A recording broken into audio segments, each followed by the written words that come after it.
किसान साथीहरू, धेरै किसानलाई थाहा नहुन सक्छ, एउटा यस्तो घाँस छ जसले बाख्राको तौल छिटो बढाउँछ, दुध उत्पादन पनि बढाउँछ र थोरै जग्गामा धेरै उत्पादन दिने गर्छ, जसको नाम हो रेड नेपियर घाँस। यदि तपाईँ बाख्रा पालन गर्नुहुन्छ भने यो घाँस तपाईँको लागि धेरै उपयोगी हुने गर्छ।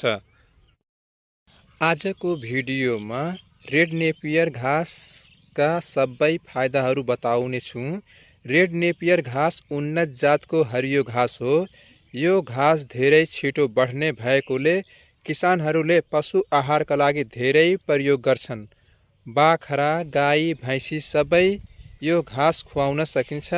यसको बारेमा जान्नको लागि भिडियो अन्तिमसम्म हेर्नुहोला। रेड नेपियर घाँस वर्षभरि हुने गर्छ। यसले गर्दा बाख्रालाई सधैँ हरियो चारा बाख्रालाई खुवाउन सकिन्छ। यो घाँसका धेरै फाइदाहरू छन्।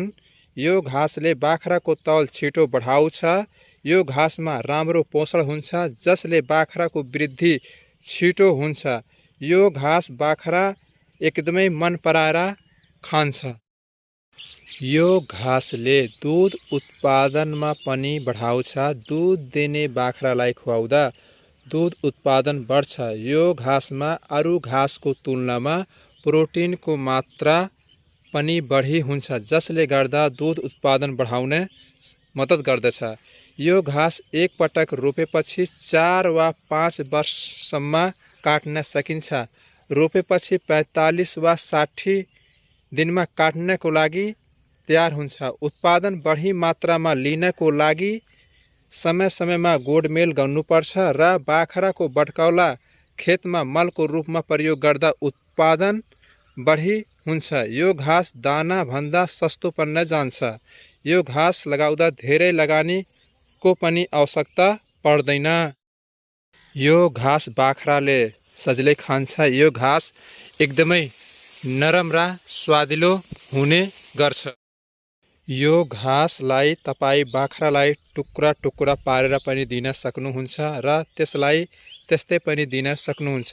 यो घाँसलाई अरू घाँसमा मिलाएर खुवाउँदा झन् राम्रो हुन्छ, तर धेरै कडा भएको घाँस बाख्रालाई नदिनु नै राम्रो हुन्छ, किनभने धेरै पुरानो भएमा त्यसमा पोषणको मात्रा कम हुन्छ।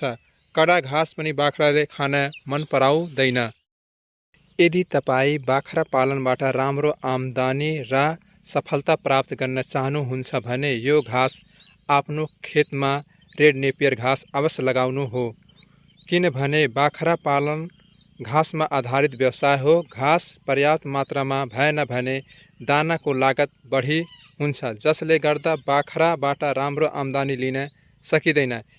यसैले बाख्राको स्वास्थ्य राम्रो बनाउँछ र किसानलाई राम्रो आम्दानी दिन्छ। किसान साथीहरू, तपाईँले रेड नेपियर घाँसको प्रयोग गर्नुभएको छ कि छैन कमेन्टमा लेख्नुहोस्।